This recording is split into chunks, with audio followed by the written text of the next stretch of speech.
Parou no meio.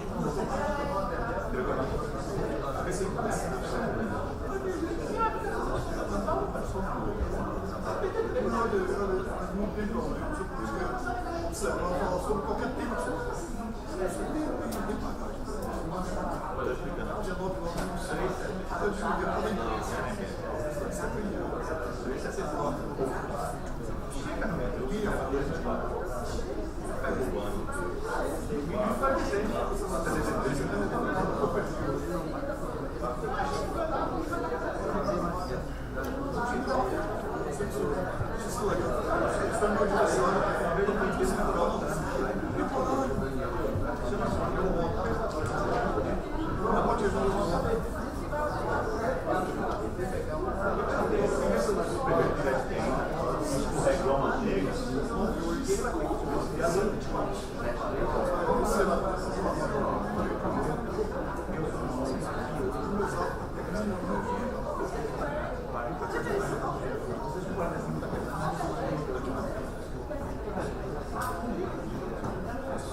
Boa tarde. Audiência de conciliação do ciclo coletivo de greve número 628 de 2018.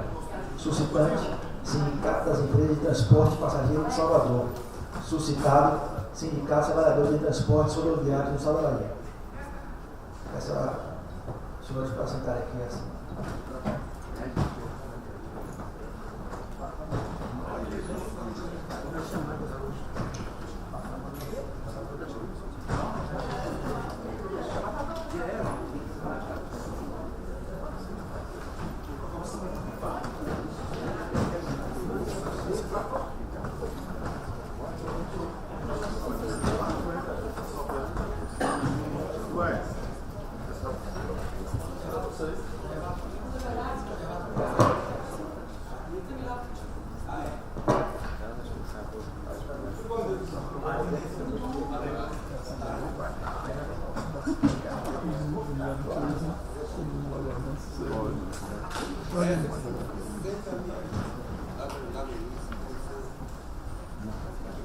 Boa tarde a todos.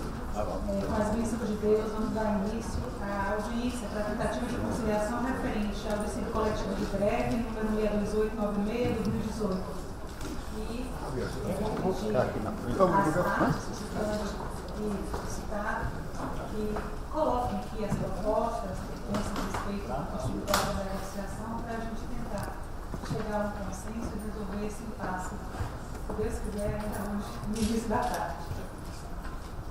Eu estava citando alguns pontos realmente que há uma divergência maior e em relação às cláusulas que foram apresentadas e que consta do discurso coletivo de suscitante a respeito da contestação de cada uma delas. Ainda que fossem algumas cláusulas que nós pudéssemos atender essa negociação, fosse um acordo parcial, principalmente no que diz respeito a fazer com que cesse essa paralisação, e acho que talvez a questão atinente ao reajuste salarial, que eu acho que está sendo objeto de mais discussão e embate entre as partes. Então, eu vou aguardar que cada um se manifeste e a gente possa tentar fazer alguma interferência no sentido de ajudar a que se chegue a uma coisa.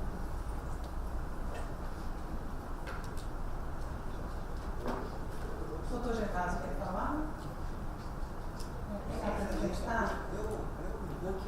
Pedir para a senhora. Eu vou pedir para ela e a doutora Lília, que tiveram aí mais no front durante esse período, dá para fazer um panorama aí de uma síntese que foi a negociação até agora. Excelência, boa tarde a todos. Eu quero agradecer aqui ao Tribunal por mediar essa conciliação. Os trabalhadores, quer dizer, os trabalhadores tentaram há quase 60 dias o diálogo reduzimos a nossa proposta o máximo que podemos. Chegamos a uma redução de 6%, para que não houvesse greve, a gente reduziu 50% até chegar a 3%. Reduzimos a nossa contrapartida do TIC para 5%.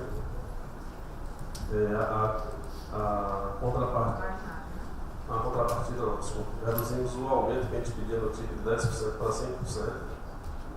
E a contrapartida do TIC alimentação que a gente paga hoje é 10%. Nós chegamos a gente pedia que fosse no máximo 1%, a gente reduziu para 8%, diminuindo só 2%. Tivemos um problema com a questão de vacinas, que hoje a categoria, principalmente nesse período de inverno, que transforma uma situação muito insalubre devido aos carros não ter ar-condicionado, se torna uma situação com esses problemas da virose. As empresas se negaram. Nós tínhamos um pleito também hoje que os trabalhadores estão passando por dificuldade, que é na renovação da CNH. E que eles vivem já no limite do salário mensal, e quando tem essa renovação, que é a cada 5 anos, eles têm dificuldade de renovar. Então a gente chegou a propor que a gente pagava 50% e eles 50%. Então a gente flexibilizou o máximo para evitar a greve, mas infelizmente não tivemos uma proposta para apresentar aos trabalhadores, e na Assembleia os trabalhadores decidiram por unanimidade a greve.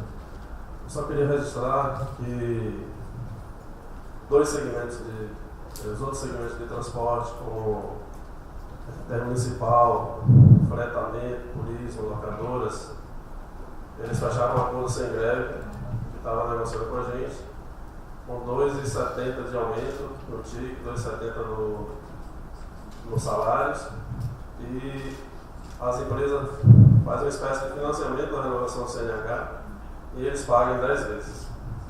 Então, pelo fato da gente ter feito todo esse esforço de entrar na greve, a gente sugeriu que isso fosse um pouco melhor a nossa proposta, os outros companheiros lá do intermunicipal, respeitando que eles também tiveram um ganho no acordo, mediado também por nós, mas que a gente desse esforço a gente sugeriu que fosse um acordo melhor.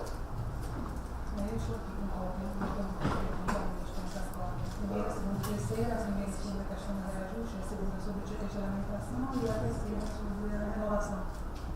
Não, a terceira é a renovação. Isso. Exatamente.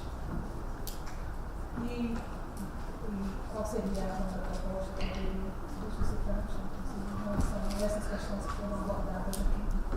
Doutora, boa tarde, senhora. Boa tarde. Ministério do Trabalho e essas duas figuras aí que trabalham com Vossa Excelência, o nosso agradecimento pela designação dessa audiência de hoje. Vossa Excelência está, inclusive, ocupando a presidência do tribunal no lugar da sua presidente que se encontra em Brasília, e a disposição de Vossa Excelência para esse tipo de assunto e da justiça, em modo geral, é reconhecido por todos nós. Doutora, eu não posso deixar, e antes de iniciar, fazer um registro aqui que eu entendo que seja muito grave.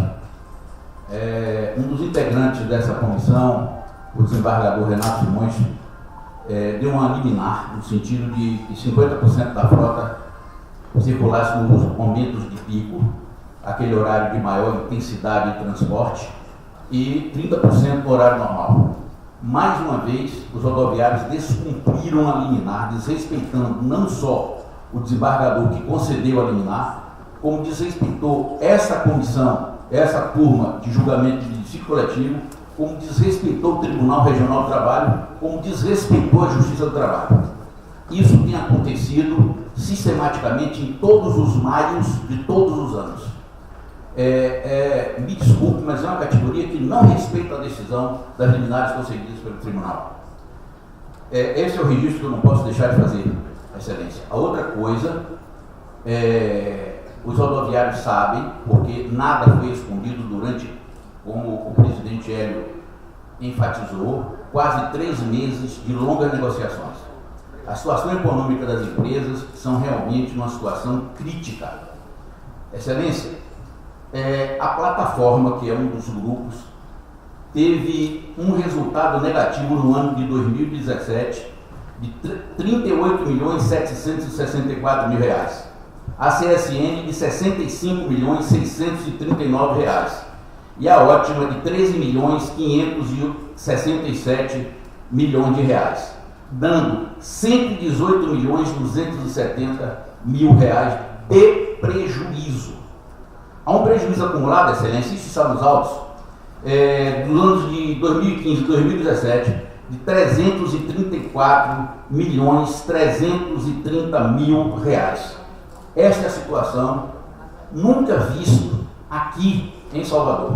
Além do mais, a Prefeitura Municipal de Salvador não tem cumprido com grande parte dos compromissos que assumiram depois da licitação do transporte público. Vossa Excelência sabe que antigamente eram meros permissionários, hoje são concessionários do serviço público. O transporte clandestino, e os rodoviários sabem, campeia pela cidade como se eles pudessem explorar o transporte de passageiros em Salvador como se tivessem absolutamente legais. Isso força, atrapalha e se converte em uma situação extremamente difícil. Não foi por isso, Excelência, que as empresas ajuizaram a ação que tramita pela 5ª Vara da Fazenda Pública, suscitando o problema a respeito de todas essas desobediências, inclusive do município, pedindo inclusive a rescisão do contrato de licitação. Diante dessa situação, essas cláusulas novas que iriam aumentar ainda mais o ônus para o setor de transporte patronal, isso não tem cabimento, não tem espaço dentro daquilo que nós estamos vivendo atualmente. Lamentavelmente, a situação é esta.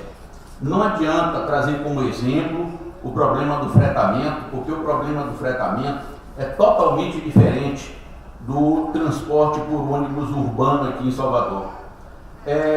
O intermunicipal tem permissão e autorização precária. Nós temos concessão com pagamento de outorga onerosa. O intermunicipal não paga ISS, não paga taxa de fiscalização. Os urbanos pagam 2% de ISS e pagam 0,5% de taxa de fiscalização. A fiscalização e controle do intermunicipal não há monitoramento. Nós somos 100% monitorados pelo município. Os benefícios do intermunicipal, ele não realiza integração ônibus-ônibus. Nem domingo se paga meia passagem. Nós temos a integração ônibus-ônibus sem receber pagamento da segunda viagem e no domingo todo mundo paga meia. As tarifas diferenciadas de acordo com linha e serviço, na sua maioria, o intermunicipal não tem nada. Nossa tarifa é uma tarifa fixa de R$ 3,70. E uma série de problemas outros que eu estou juntando nos autos, mas queria enfatizar também que a nossa folha de pessoal é muito maior. A maioria, todos os nossos ônibus, nós temos um motorista e um cobrador. E uma pequena minoria de ônibus do intermunicipal tem cobrador. Isso nos deixa uma distância enorme entre nós e o pessoal intermunicipal. Diante dessa situação, nós queríamos, na verdade, conclamar no sentido de que os rodoviários tivessem a tranquilidade necessária para que, no momento próprio, nós voltemos a sentar numa mesa para acertar todas as nossas situações de todos os nosso ponto de vista. Atualmente, Excelência, qualquer percentual que a gente der no reajuste de salário, nós estaremos comprometendo todo o sistema e mais ainda, correndo no risco de ter que despedir muita gente. É preferível manter-se o trabalho do que aumentar-se agora, momentaneamente, o salário, o que nós poderíamos examinar daqui a algum tempo, porque, bem ou mal, eu não senti ainda, nós não sentimos ainda, que a economia brasileira caminha no rumo de sua recuperação. O IBGE, no último dado que fez, apresentou um número um percentual de pessoas desempregadas muito maior do que o que tinha 3 ou 4 anos atrás. E se diz que nós estamos melhorando. Então, eu acho que a economia se mede pelo número de desempregados. E o número de desempregados hoje é muito maior do que antes. Então, nós queríamos fazer um apelo ao presidente Hélio, aos seus advogados, aos demais diretores do sindicato profissional, no sentido de refletir no sentido de que o que a gente pode fazer é manter tudo que está aí, como nós fizemos no ano passado, através de um acordo coletivo de trabalho. o Saul completa tudo, mas eu preciso fazer alguns esclarecimentos para entender. Nós, quando fizemos a licitação, nós fizemos várias vezes reuniões aqui, nós tínhamos em torno de 15 empresas. Fizemos então a licitação e, pelo formato, essas empresas tiveram que ser distintas e formamos 3 consórcios. E nesse consórcio, nós fizemos o seguinte: fizemos um contrato com a prefeitura.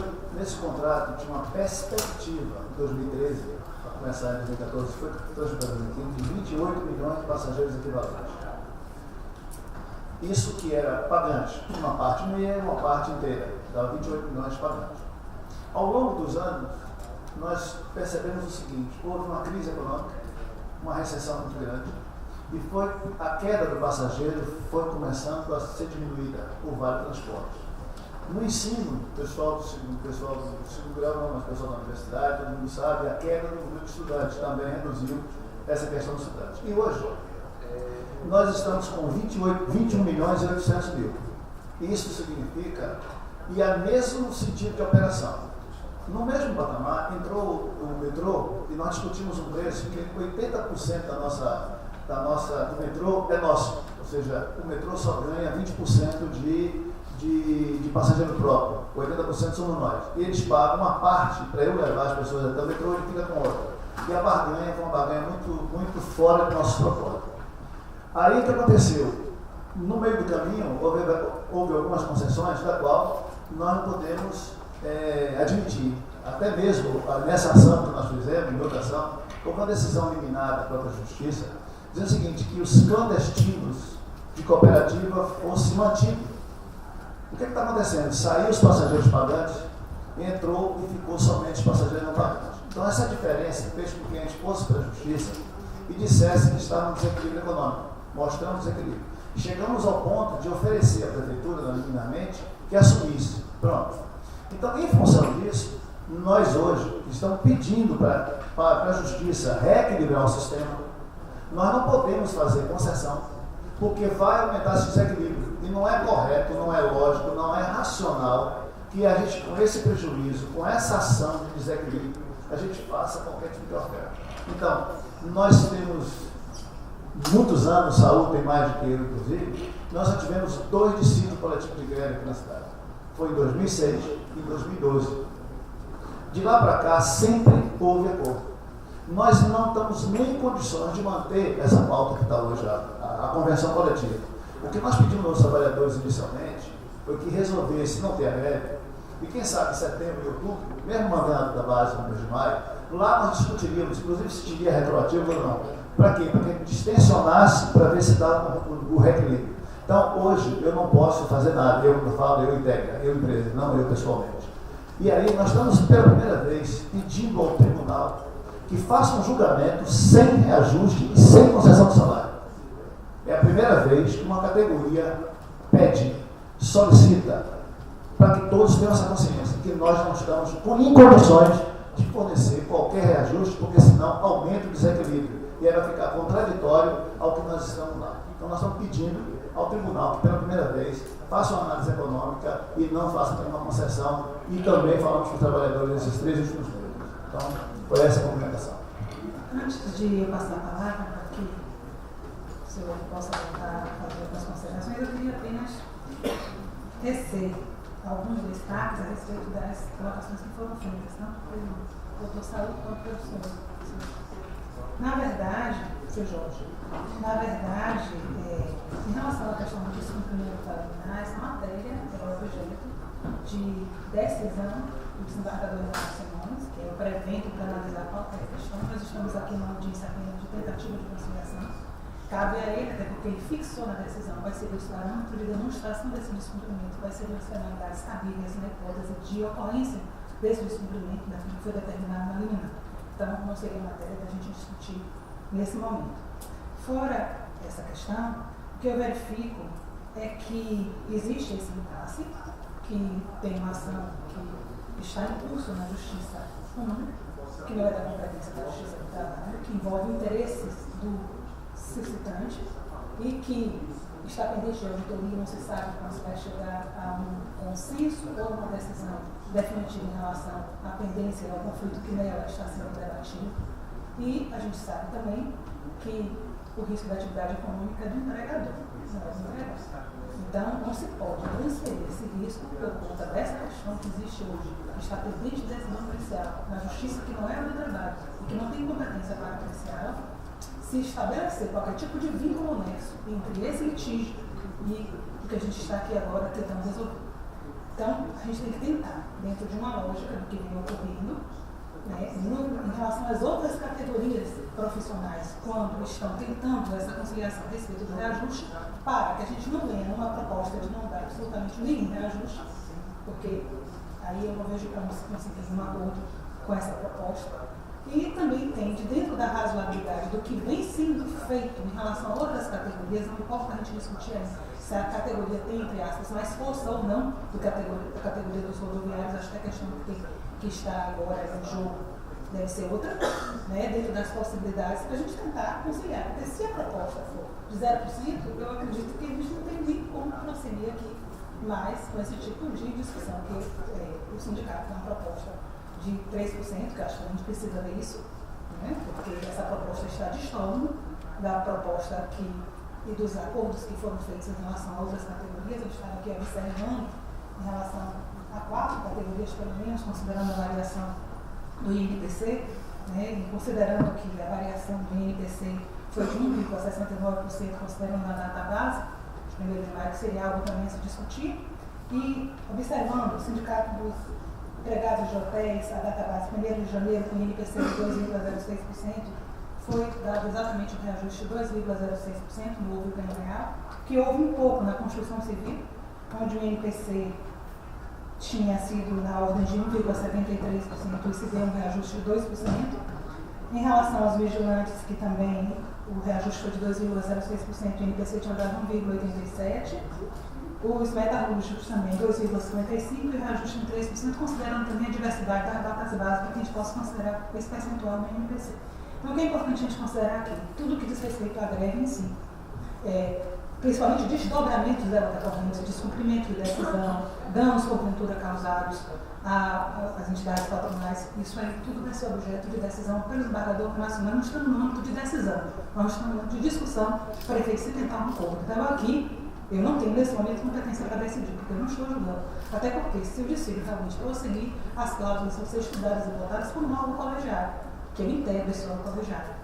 Mas não seria uma decisão burocrática, até porque nós estamos aqui numa lista de apenas tentativa de conciliação, não é de julgamento. Então, a gente tem que colocar tudo isso para que a gente tenha uma proposta que se aproxime da realidade, do que é possível ser feito, se a gente tem efetivamente essa vontade de chegar a um acordo. Eu me lembro que quando eu era magistrada de 1º grau, que era muito comum nas audiências, os advogados chegavam, tinha os embates, não tinha um acordo, e um advogado, uma vez que tinha sido meu aluno, me disse: doutora Débora, o acordo é um serviço bilateral, ainda não fez trilateral. Porque o juiz fica feliz também com o acordo. Evidentemente que para mim aqui, isso me traria, do ponto de vista não só da repercussão social que essa greve está trazendo, mas do ponto de vista de conseguirmos sair daqui satisfeitos, se precisar levar essa decisão do ponto de vista de coleção para o julgamento de um dissídio coletivo. Então, eu creio que a realidade tem que ser colocada para se tentar ver. Não adianta as propostas virem no extremo que não há possibilidade de conciliação e no outro extremo também que se torne sustentável. Porque é como eu coloquei, a questão do litígio que existe na justiça estadual, envolvendo esse reequilíbrio contratual, é uma questão que os trabalhadores não têm nenhuma relação com ela. E nem a justiça do trabalho tem, nem eu, nem nessa posição, nem quando for julgar o dissídio, se fizer parte do julgamento, se não houver acordo, eu também não tenho essa competência para apreciar no mercado, porque está, inclusive, submetida a uma outra justiça, uma competência material diversa. Então, nós teríamos de tentar, dentro da nossa realidade, do que vem acontecendo no âmbito das discussões trabalhistas de reajuste de cláusulas contratuais ou de sentenças normativas de acordos e convenções coletivas que vêm sendo mantidas dentro do que é possível manter ou não. Não posso também falar num reajuste que seja similar àquele que foi objeto do acordo ontem à noite em relação às outras empresas, porque a realidade também é diversa. Preciso que a gente pondere aqui os dois lados. Então, eu coloquei isso, que é o que me veio, na verdade, como informação, que eu passei a acompanhar depois que eu soube que a greve tinha sido deflagrada, que nós, hoje foi designada para o início da tarde dessa audiência, tentativa de conciliação, mas que a gente possa, em cima desses caminhos, de dados concretos, para não ficar, na verdade, colocando nenhuma proposta insustentável do ponto de vista do reajuste, nem uma proposta de 0%, que também é uma proposta que, data venha, fica difícil para o empregado aceitar pelo fato de que o risco do negócio, da atividade econômica, não é zero. Então, vamos aqui ver o que é possível ser feito para a gente chegar a um denominador comum, se for possível, para que a gente... Eu sei que essa tentativa de conciliação vem de muito tempo. Eu tive a oportunidade de conversar com a doutora Sérgio, com a doutora Guerra, a respeito do que vinha acontecendo. Ontem, no início da tarde, elas me telefonaram, hoje eu falei, para saber todo o desgaste que já teve, todas as tentativas, até o próprio desejo efetivo de que um acordo seja feito, para que não se diga que se tem um acordo e, na verdade, ele se tornar completamente inviável pelas cláusulas ou propostas que são apresentadas de uma parte para a outra e vice-versa. Então, a tentativa é exatamente essa. Fazer aqui um destaque, a senhora já, na verdade, já deu aí a tônica dessa discussão, mas em relação à arguição que foi feita pelo sindicato consultante, principalmente em relação ao descumprimento, em relação à decisão do desembargador Renato Simões. Na verdade, o sindicato, nós já manejamos um embargo de declaração, pretendendo exatamente definir a responsabilidade tanto do sindicato dos rodoviários quanto do sindicato patronal. A Jorge Castro, que está mais afeto ao sistema, sabe muito bem que a operação de tirar um ônibus de dentro da garagem é uma operação simples. Não se pode pegar os trabalhadores e, como manada, mandar para frente da empresa e pegue seu ônibus e vá rodar, não é assim que funciona. As empresas têm um setor que, inclusive, organiza essa operação, a operação de tráfego, e é necessário que o sindicato dos trabalhadores, o sindicato patronal, sentem para definir a estratégia de retirada dos ônibus da garagem para cumprir a decisão liminar. O sindicato, inclusive, já oficiou o sindicato patronal no sentido de se reunir para estabelecer exatamente conversações tratativas nesse sentido. Porque o sindicato, ele não, e a decisão do desembargador está aqui na minha frente, quando ele determina que o sindicato mantenha um contingente mínimo de 50% de trabalhadores e 30% no horário que não seja de pico.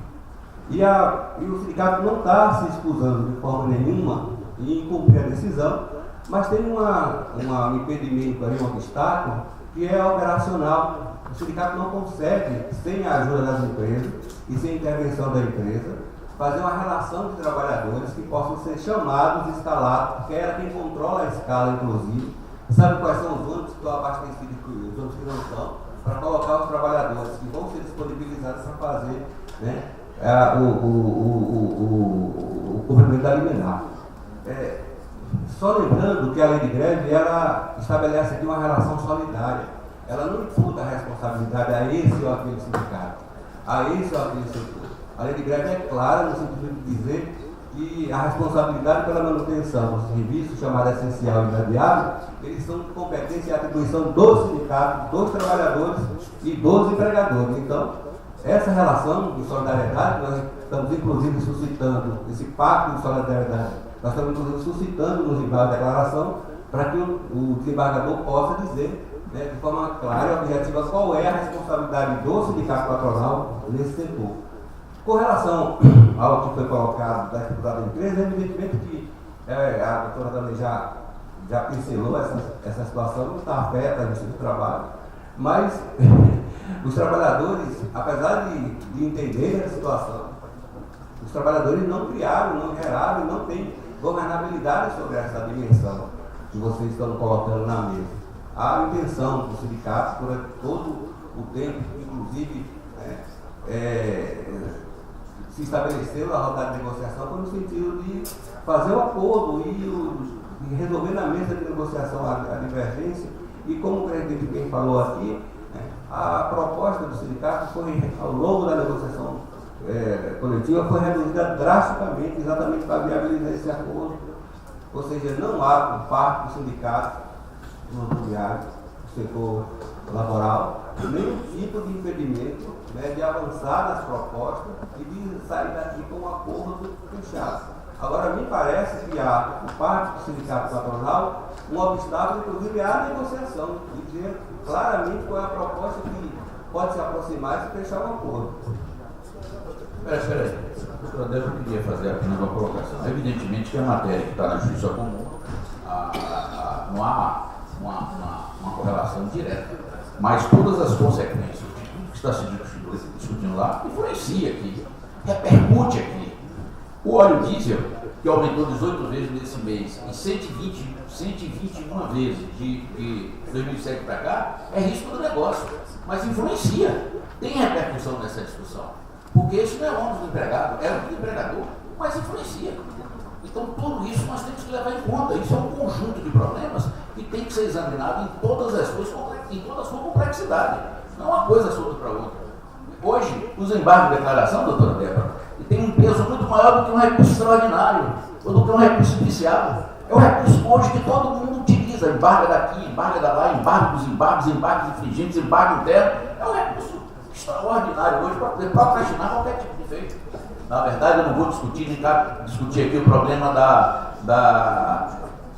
frota mínima. O fato é que foi descobrido, efetivamente, Vossa Excelência não vai julgar isso aqui é uma sessão de conciliação, mas o registro que eu fiz foi para que se levasse em conhecimento que há sim o desrespeito à decisão da Justiça. Não é matéria que nós vamos discutir aqui realmente. Agora, as colocações que foram feitas, diante do que nós também colocamos, é a nossa extrema dificuldade em fazer esse reajuste e nem mesmo o valor percentual que nós temos condições plenas de atender do índice do INPC. A situação é realmente de muita dificuldade. São mais de não sei quantos milhões, como eu vi aqui para Vossa Excelência, está aí nos autos, são 334.330.000 reais de prejuízo de 2015 a 2017. Isso, o risco da empresa? É claro que o risco da empresa.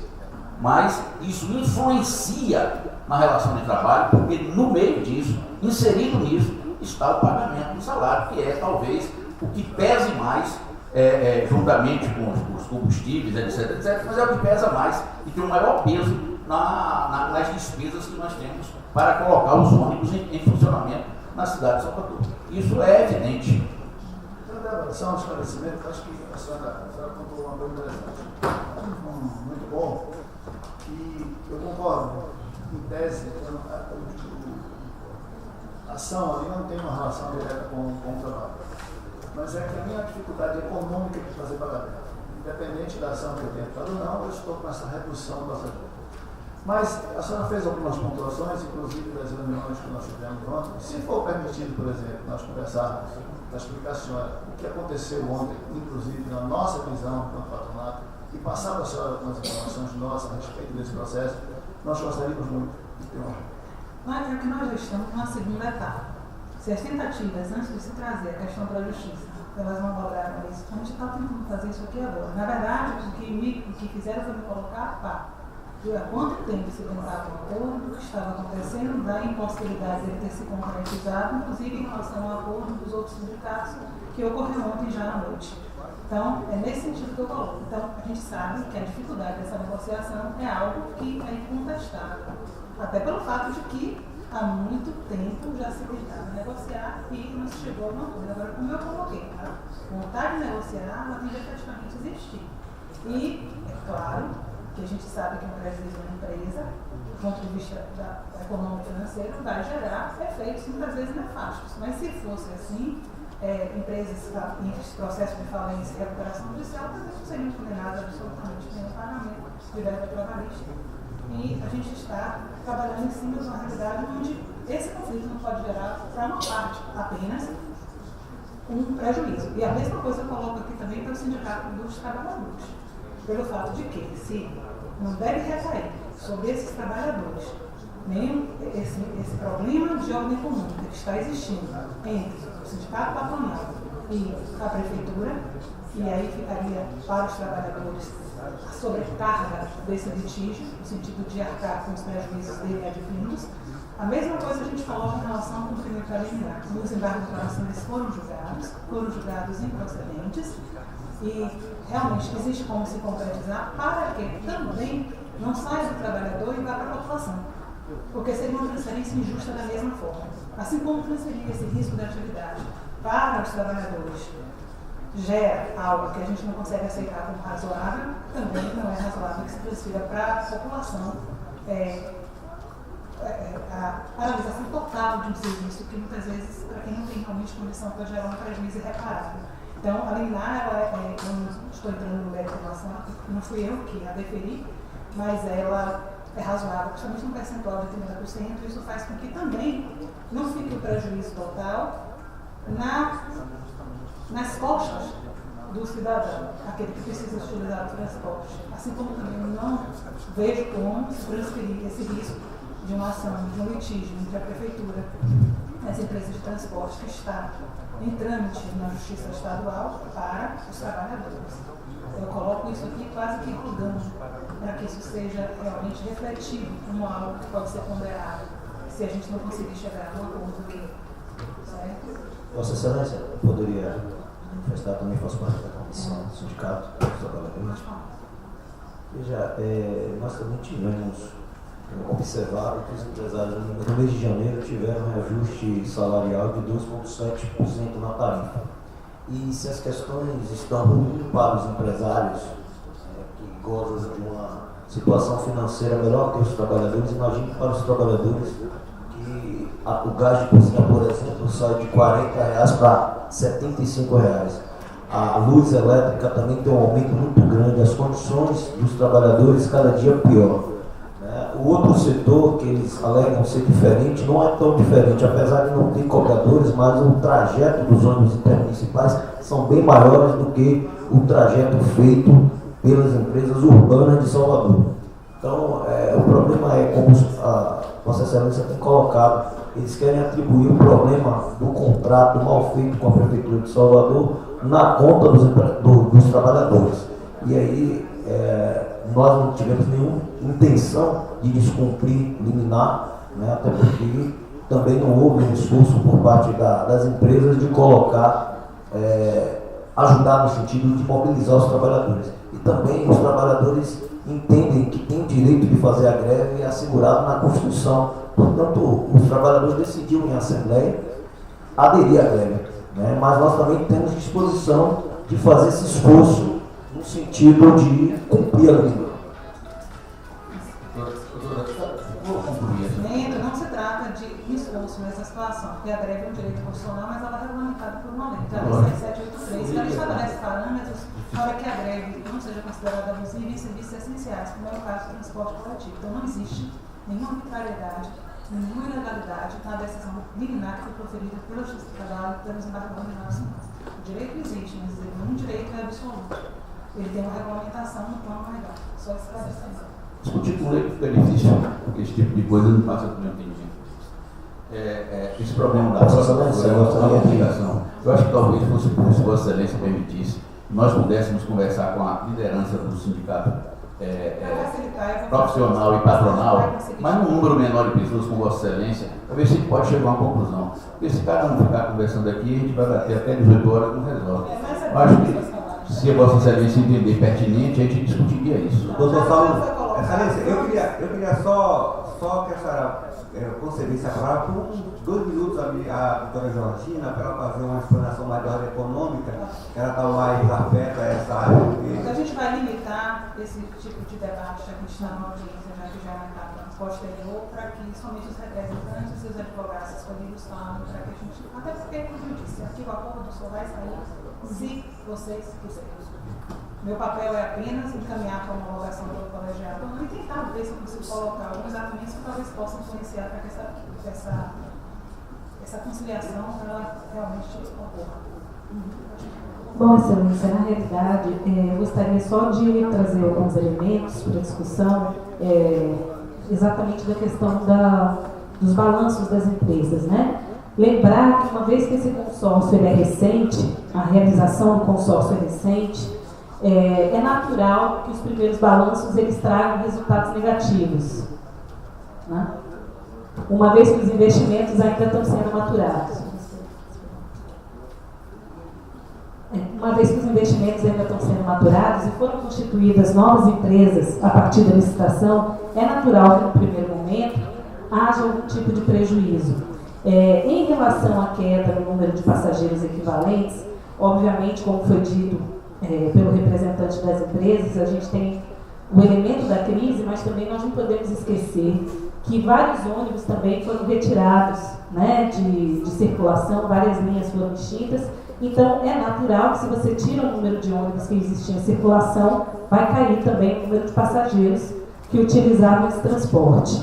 E uma outra coisa importante também que a gente precisa lembrar é que quando na licitação das linhas, o custo de 1 quilômetro rodado, na época, obviamente, a gente precisa aí lembrar que teve uma variação de preços nesse período de 3 anos, mas apenas um passageiro e meio conseguiam pagar esse quilômetro rodado. Ainda que os custos tenham se elevado bastante, não é uma relação que deve ter se modificado muito ao longo do tempo. E lembrar, para finalizar, que, como eu disse anteriormente, a retirada de algumas linhas significou uma redução entre 2014 e 2017 de quase 10% no contingente de trabalhadores no setor de transporte urbano de Salvador. Então, houve uma frustração de expectativa de receita, mas também houve uma redução de custo via trabalho. Então, os trabalhadores já estão sendo penalizados pelo desemprego que cresceu para eles nesse período, e agora, caso não aconteça pelo menos um reajuste salarial, essa penalização vai ser para quem saiu e para quem continua no sistema. Eu pergunto às partes se querem que a gente se reúna de uma maneira, um número menor de pessoas, aqui na sala ao lado, e depois a gente retorna, porque talvez fique mais fácil para a gente discutir essas questões. Se quiserem, eu estou colocando à disposição. Eu gostaria de terminar, mas essa separação, vamos conversar, enquanto patronato, explicar para o operador nossa posição sobre a questão estratégica. Então, se for possível, depois a gente chama todo junto para conversar. Então, se não houver uma objeção, eu converso com ambas as partes, só que de maneira separada. Depois a gente tenta, porque talvez, sem problema, vamos lá.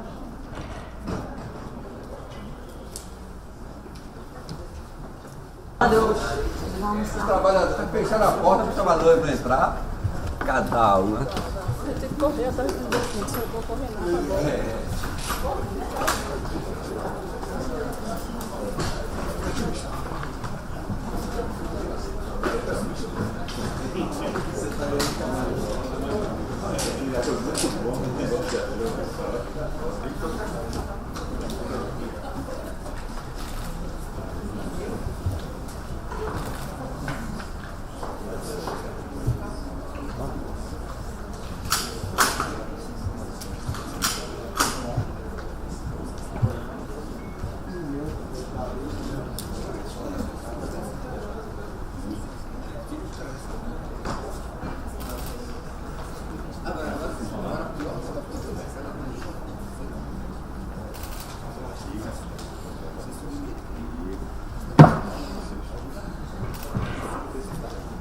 Tentamos de várias formas, de várias maneiras, com várias sugestões, cada parte teve a oportunidade de colocar aquilo que estava efetivamente incomodando, as preocupações, lançaram o que seria possível ser feito e, infelizmente, não chegaram a um consenso. Eu vou colocar até a proposta que eu fiz, eu acho que é uma proposta que, para ambas as partes, seria satisfatória, embora eu tenha recebido lá dentro a resposta de que, a princípio, ela não seria aceita, mas eu tenho que ficar registrada em ata, porque isso pode ser revisto. Eu acho que seria o que se espera para que essa greve termine e esse dissídio também não precise ir para julgamento, porque a princípio ocorreria na segunda-feira, porque existem os prazos para poder as partes se manifestarem e o colegiado é quem vai julgar. E como não houve esse acordo, eu vou lançar aqui a proposta que eu fiz, considerando não só, como já tinha no início exposto, que a variação do período, né, esperando a data base do INPC, tinha sido de 1,691, eu fiz uma proposta de 2,2%, com manutenção de todas as cláusulas e conquistas anteriores, previstas em normas coletivas anteriores, Em relação à questão da própria CNH, cláusula similar àquela que foi objeto do acordo que foi celebrado ontem na Superintendência Regional do Trabalho, em relação aos outros sindicatos que estavam envolvidos também nesse processo de negociação. Então, seria nesse sentido. A proposta, valor superior com ganho real, além da variação do INPC, com a manutenção das outras cláusulas que envolve só começo 2017. Ficaria a manutenção da cidade que estava vigente e que com a data base se esgotou. Né? Seria nesse sentido a proposta que eu lancei, infelizmente. Esse reajuste ele teria repercussão em todas as cláusulas de natureza econômica previstas na norma anterior.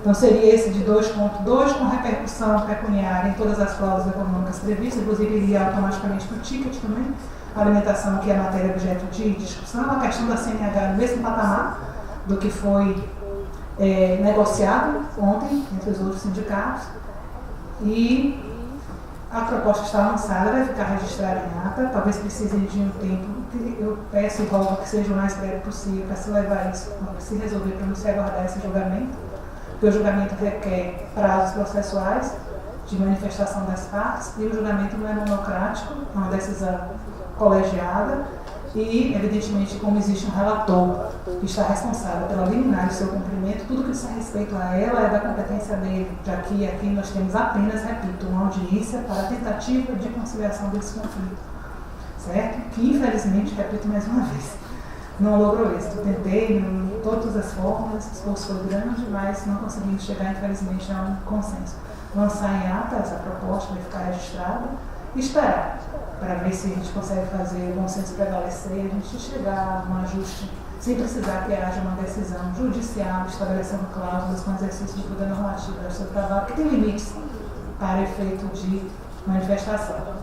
Então, por conta disso, como houve acordo, eu vou conclamar também as partes que eu já acabei de fazer, que continue com as tentativas de autocomposição, né, e considerando exatamente essa exiguidade do tempo entre a notificação do suscitado e esta audiência, é difícil a gente conseguir reunir por conta disso o colegiado, até porque até o quórum específico hoje estaria comprometido para poder se marcar uma sessão de julgamento antes disso, e tem a parte burocrática, então eu estou concedendo um prazo de 48 horas a partir da assinatura da ata desta audiência para a juntada das razões do suscitado, o prazo sucessivo de 24 horas para que o suscitante se manifeste e determine a distribuição por dependência do processo 614-15/2018, cujo relator é o excelentíssimo desembargador Renato Simões, que é integrante da subseção especializada em dissídios coletivos, designando de logo, dia 28 de maio, a partir das 16h30,